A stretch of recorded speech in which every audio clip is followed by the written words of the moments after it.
ডাকাতির ঘটনা ঘটানোর আগে 5 দুষ্কৃতীকে গ্রেফতার করল প্রধাননগর থানার পুলিশ। ধৃতদের আজ শিলিগুড়ি আদালতে পেশ করা হয়েছে।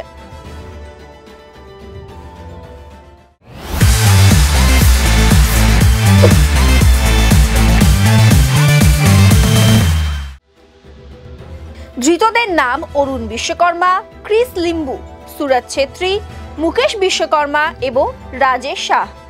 ধৃতদের মধ্যে অরুণ নেপালের ঝাপা, রাজেশ জয়গা এবং ক্রিস ও মুকেশ সিকিমের বাসিন্দা ও সুরজ শিলিগুড়ির দার্জিলিং মোড়ের বাসিন্দা।